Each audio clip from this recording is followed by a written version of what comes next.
दोस्तों नमस्कार, मैं सौरभ गोस्वामी। ललितपुर जिला बने 50 साल हो गए हैं और 50 साल में क्या ललितपुर बदला है, क्या राजनीतिक तौर पर बदला है और कौन कौन से इंफ्रास्ट्रक्चर बन के तैयार हो गए हैं। राजेश यादव जी हैं, समाज सेवी, नेता, सब कुछ कह लीजिए। एक ऐसे व्यक्ति जिन्हें आजाद शत्रु भी हम लोग कह सकते हैं। राजनीतिक तौर पर कोई इनके ऐसे लोग नहीं हैं, ऐसे दुश्मन नहीं हैं जिनको लेकर क्रिटिसाइज की जा सकती है। एक अच्छे व्यक्ति हैं, चर्चा करते हैं। सर स्वागत है आपका। धन्यवाद सौरभ जी, आपके सभी दर्शकों को मेरी ओर से होली की शुभकामनाएं। ललितपुर 50 साल का हो गया है, कितना बदला है ललितपुर?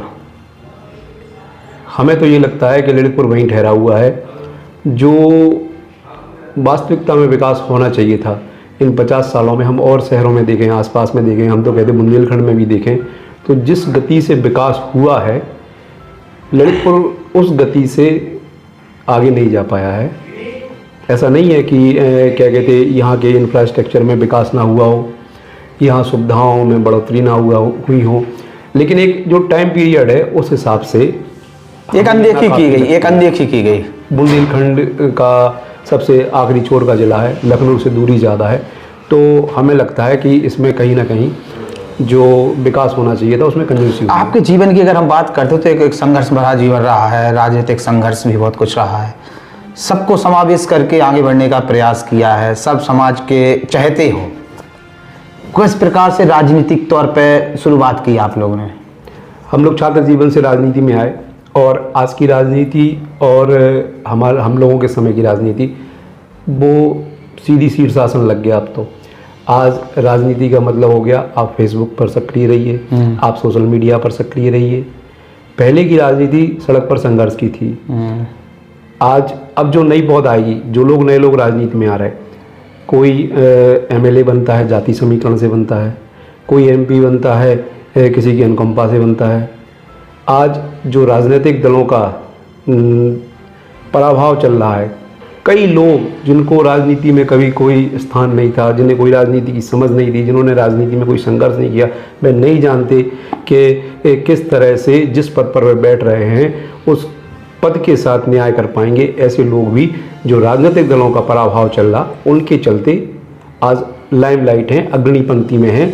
उस वजह से कहीं ना कहीं जो जनता का हो चाहे विकास का हो, निश्चित रूप से नुकसान हुआ है। आपने सक्रिय राजनीति भी की है, सत्ता में भी आप प्रभावशाली रहे हैं, लोग आपका नाम लेके निकल जाया करते थे, हमने वो दौर देखा है।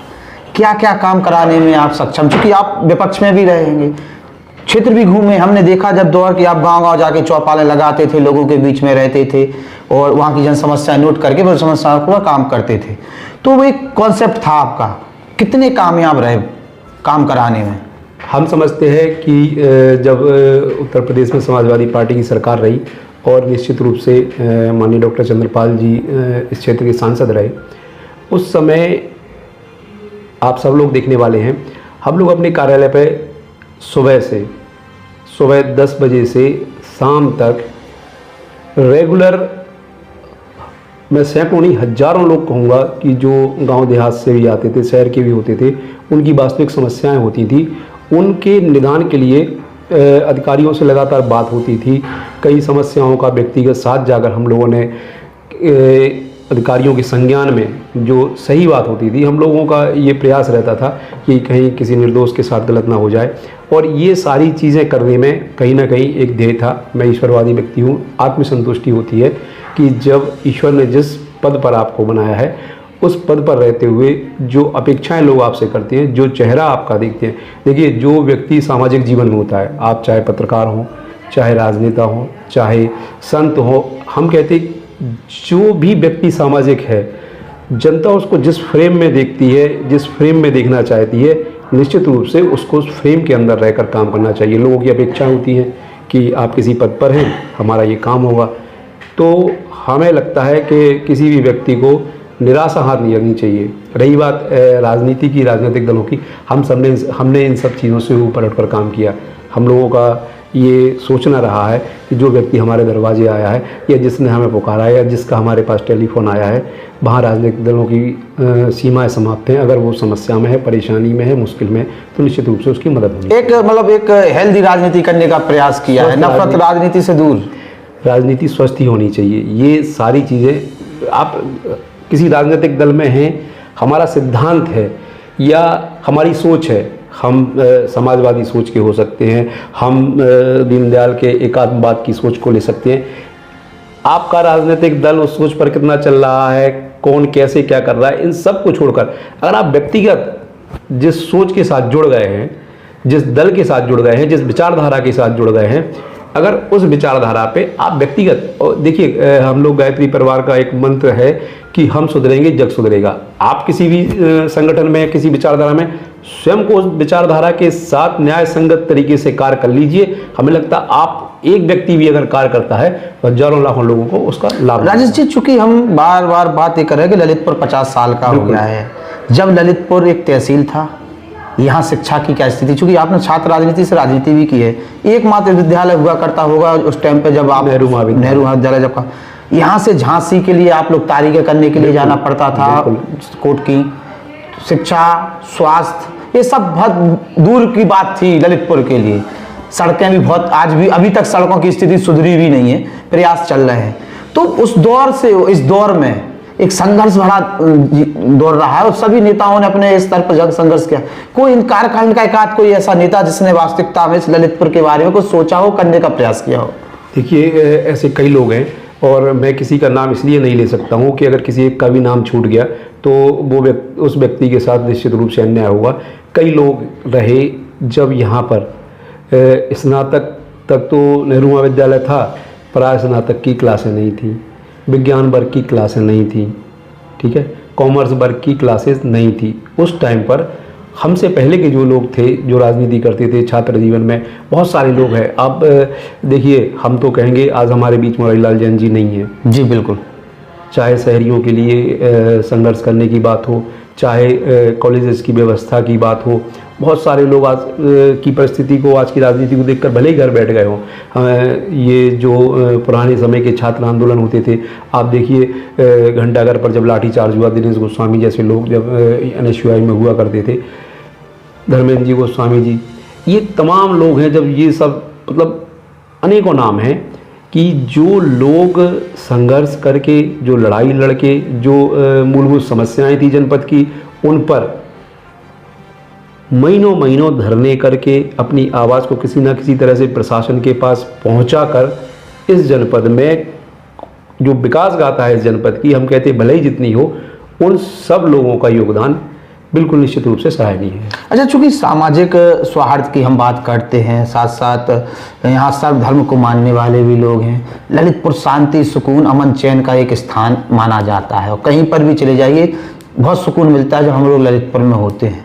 ललितपुर में कोई ऐसी चीज़ जो आपसी सौहार्द बिगाड़ने के का काम कर रही हो, या व्यवहार, या फिर ये कहें कि सपा शासन के टाइम पर घंटे जो तो वन मंदिर के थे उन्हें पकड़ा गया था, तो वो एक घटना ऐसा था जिसको अभी तक हम लोग बार बार याद करते हैं।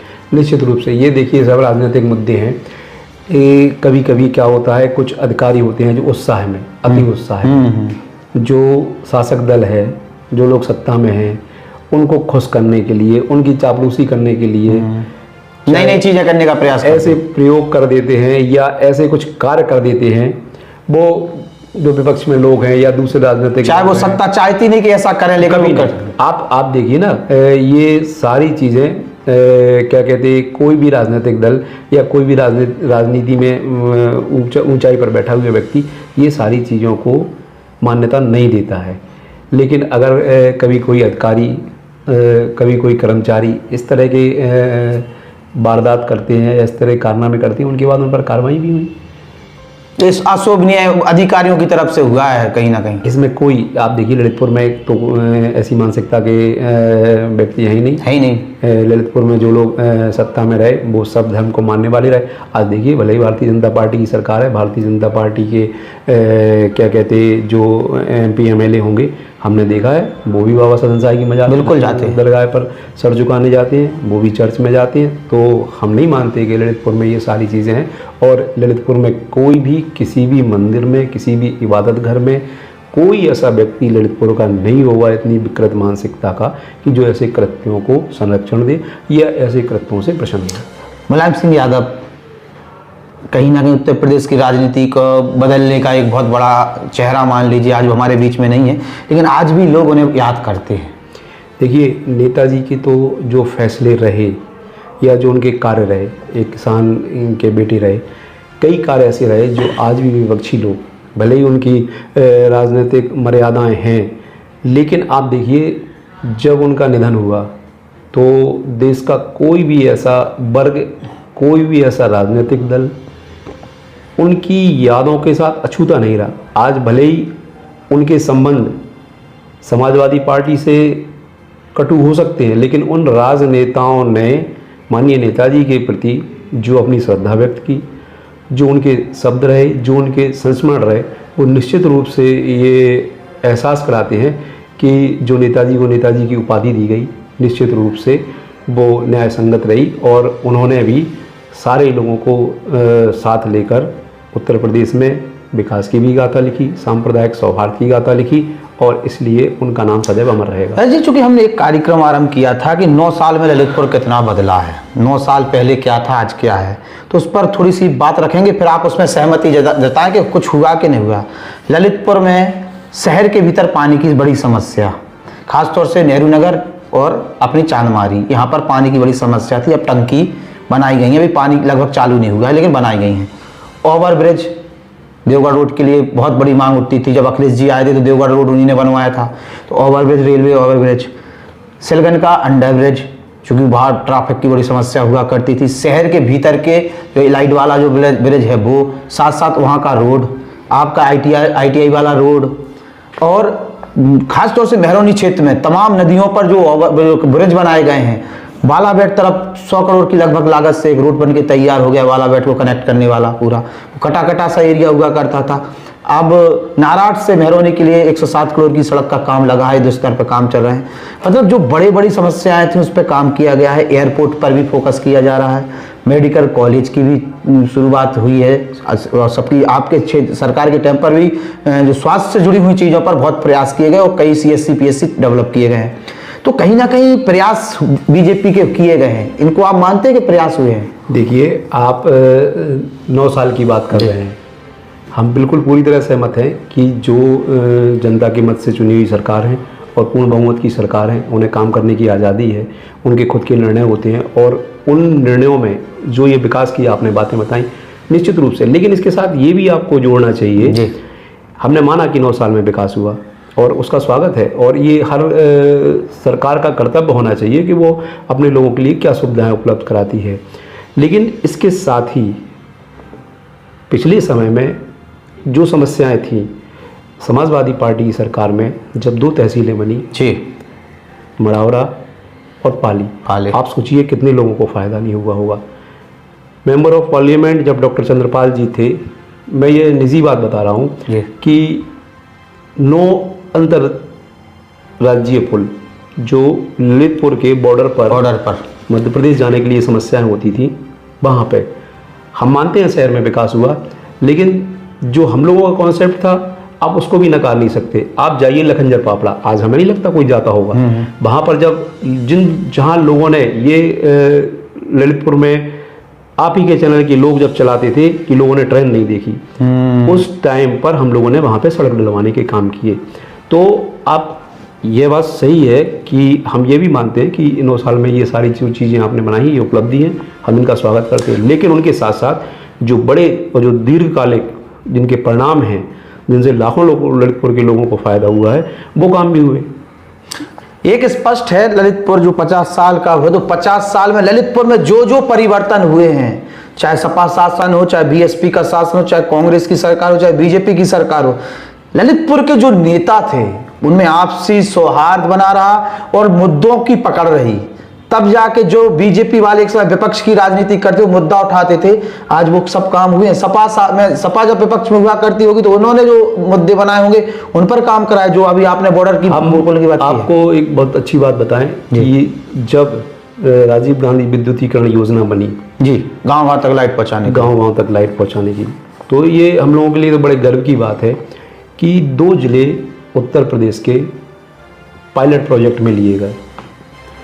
उसमें एक जिला था रायबरेली, जो आपको पता है उस टाइम पर कांग्रेस की सरकार थी और सोनिया जी का क्षेत्र था। और उसके बाद अगर दूसरा कोई जिला लिया गया तो वो ललितपुर है।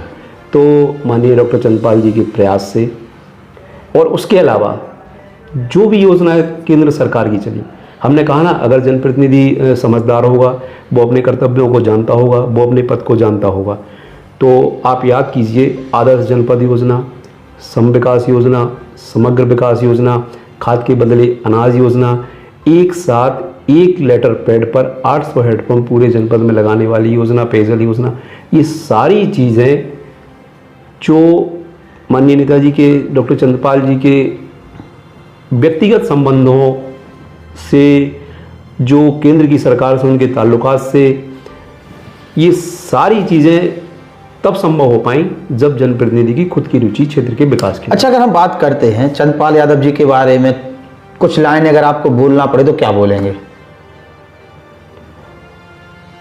अब ये तो 2 लाइनों में मैं ख़त्म कर दूंगा कि हाथ कंगन को आरसी क्या, पढ़े लिखे को फारसी क्या।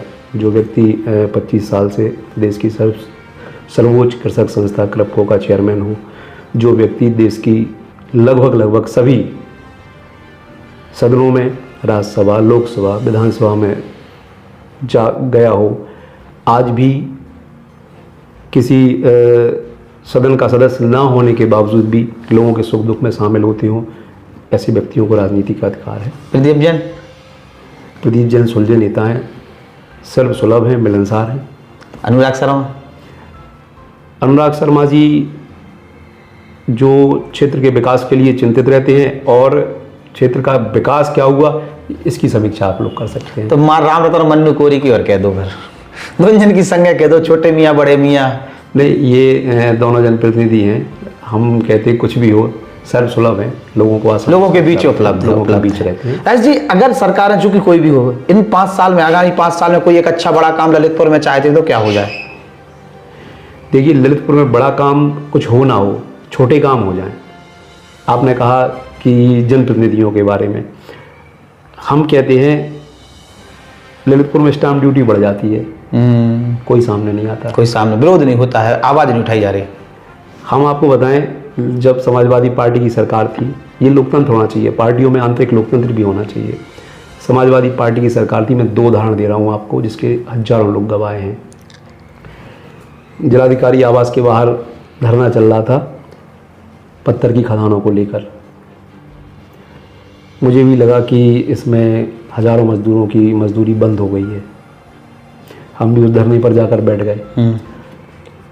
तो उस समय जो हमारे पार्टी में होता है, जिन्होंने राजनीति में हमसे ज़्यादा मोहब्बत थी, उन्होंने हमारी शिकायत कर दी। शिकायत जब लखनऊ पहुंची तो हमसे कारण पूछा गया, तो हम पूरा जो उनका मांग पत्र था वो लेकर हमने जब अपनी सरकार में प्रेजेंट किया, पेश किया कि हमें इस वजह से हम बैठे और हम लोगों को ललितपुर में राजनीति करनी है, हम लोगों को चेहरा कैसे दिखाएंगे। वे तो रोजगार के लोग परेशान हैं, भले ही हम सरकार में। तब ये मान लीजिए 1 हफ्ते में फैसला हुआ था, और आज हमारे बीच मुरारी भाई सब नहीं हैं, उन्होंने हमारी पीठ ठोकी थी कि सियावास तुम राजनीति में बहुत आगे जाओगे। दूसरा उदाहरण जी, हमारे ललितपुर के क्या एक आदेश की वजह से 1741 शिक्षकों के वेतन विसंगति हुई जी।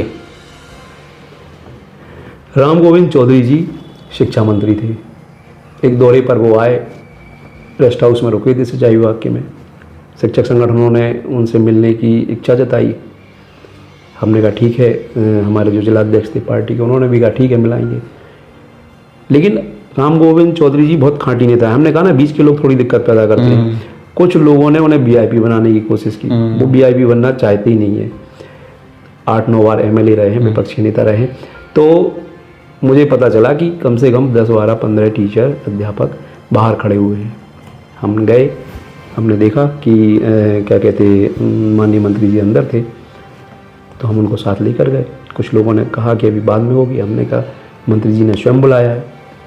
तो वहाँ जाकर उन्होंने बड़ी गंभीरता से उनकी बात सुनी, और उन जो शिक्षक संगठनों के अध्यक्ष हैं, आप उनसे पूछना, जब उनकी बात सुनी और उन्होंने कहा कि क्या कहते, हम जिलाधिकारी से इस मामले में कहते हैं आप लोग एक प्रपोजल बनाकर एक प्रस्ताव भेजिए, हम सरकार में कराएंगे जी।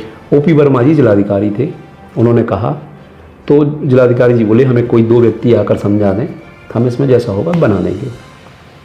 हम जो शिक्षक संगठनों के नेता हैं उनको और हम लेकर गए, हमने उनको पूरा प्रेजेंट किया, उनको पूरा समझाया और नतीजा ये हुआ कि वो विसंगति दूर हो गई। सारे लोगों ने साधुवाद किया। कभी कोई धरना हुआ, कोई सरकार के खिलाफ कोई ऐसी बात हुई जिसमें हम लोगों को लगता था कि हम इसमें मदद कर सकते हैं, हम लोग अपनी सरकार के खिलाफ खड़े हो जाते थे, सीधी बात। सरकार के खिलाफ नहीं, मुद्दे के साथ खड़े हुए, मुद्दे के साथ कि हम सरकार की और आपके बीच में सेतु बनेंगे, हम आपकी मदद कराएंगे। आज वो चीज़ देखने को नहीं मिल रही। आज तो मुकदमा लिखा जाता है। आप कर लो कभी कोई आंदोलन, मुकदमा लिखा जाएगा। अभी स्थिति है कि छात्रों की छात्रवृत्ति का एक बहुत बड़ा मुद्दा है। GIC स्कूल की जो घटना हुई थी, हाँ, वो पत्रकारों पर आग से वो बच्चों को हम लोग गए थे उस आंदोलन में, क्या हुआ? आज नहीं है कोई बात करने वाला। आज बात आप करोगे तो उसको दूसरी दृष्टि से देखा जाता है। पहले आंदोलन होते थे सरकार को जगाने के लिए, आज तो सोए लोग थोड़ी है, सरकार चमाए लोग भाई बुंदेलखंड में कहावत है कि सोए लोगों को जा सकते, चमाए जगा सकते, उन्हें जगने ही नहीं है। राज्य चूंकि बहुत बात हुई, बुंदेला बंधु परिवार की भी चर्चा, चूंकि 50 साल की बात होती, ललितपुर की बात होती, ललितपुर की पहचान, राजनीतिक पहचान, और एक राष्ट्र पटल पर अगर ललितपुर का नाम जो सामने आया उसमें बुंदेला बंधु परिवार का एक योगदान रहा है, चाहे ग्रेनाइट के माध्यम से हो, चाहे यहाँ के राजनीतिक कद के माध्यम से। आप सबके चहेते रहे, क्या कहना चाहेंगे? देखिए, इसमें निसंदेह यह काबिलियत थी उनकी। आज हमारे बीच में आदरणीय पूर्व सांसद जी नहीं है। एक ही नाम है, ललितपुर में उस समय पर जो सांसद हुआ कांग्रेस से, 2 बार सांसद बने, वो ही बने। उसके बाद हम यही कहना चाहते हैं, जो हमने जो बात बीच में रह गई कि अब ललितपुर में वो राजनीति नहीं है। कांग्रेस से जब सुजान सिंह मुंदेला जी को टिकट मिली, लगभग जो लोग हाशिए पे थे उनका तो नहीं कह सकते दूसरे दलों में, लेकिन सबने प्रयास किया कि एक बार ललितपुर का सांसद होना चाहिए। आज तो ये बात किसी के मन में ही नहीं है। ललितपुर का जो विकास उस समय हुआ होगा, हम वही कहते हैं कि उस समय जो विकास हुआ होगा, जब क्षेत्र का प्रतिनिधि होगा, क्षेत्र का सांसद होगा, तो निश्चित रूप से उसके मन में ये बात होगी कि हमारे जनपद के लिए होना है। जो उनके पारिवारिक बात है, जो उन्होंने अपने परिवार में जो साम्राज्य बनाया, जो साम्राज्य खड़ा किया, निश्चित रूप से उनके बाद उनके परिवार में किसी ने भी उसको सहेजने की ईमानदारी से कोशिश नहीं की। जनता के प्रति, जनताओं के प्रति जो लगाव था, जनता का उनके प्रति जो लगाव था, तमाम वर्गों का जो उनके प्रति लगाव था, धीरे धीरे से अपने जो आचरण था उससे उसको निश्चित रूप से जनाधार को खोया है।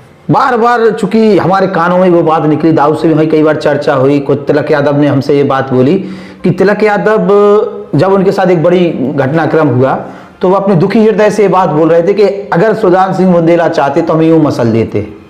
वो खुद पावर में थे, लेकिन उन्होंने कभी अपने जो उनके ऊपर आवाज़ उठा रहा है उनको दबाने का प्रयास नहीं किया। एक हेल्दी राजनीति चली और एक कालखंड में तिलक यादव जी की राजनीतिक विकास की शुरुआत कहेंगे, कहानी खत्म हो गई उनकी। तो वो चीज़ हमने देखी कि एक जो विपक्ष के तौर पर तिलक यादव ने लगातार बुंदेला बंधु का विरोध किया, लेकिन जब बुंदेला जी नहीं रहे तो तिलक यादव जिस बोलते शब्द आए कि आप देखिए जिस व्यक्ति आज हमारे बीच में नहीं है, लेकिन उन्होंने कभी हमारा नुकसान करने का प्रयास नहीं किया। तो जितनी चाहे विरोध कर लो, वो नुकसान नहीं करते। और आज अगर आप ज़्यादा विरोध करेंगे तो स्थिति कुछ और होगी। देखिए, जो बड़े नेता हैं उनकी ये हमारी भी उनसे कई बार की बैठक है। आपके शब्द को पकड़कर हम बात करेंगे कि जो बड़े नेता हैं, बड़ा वो ही है।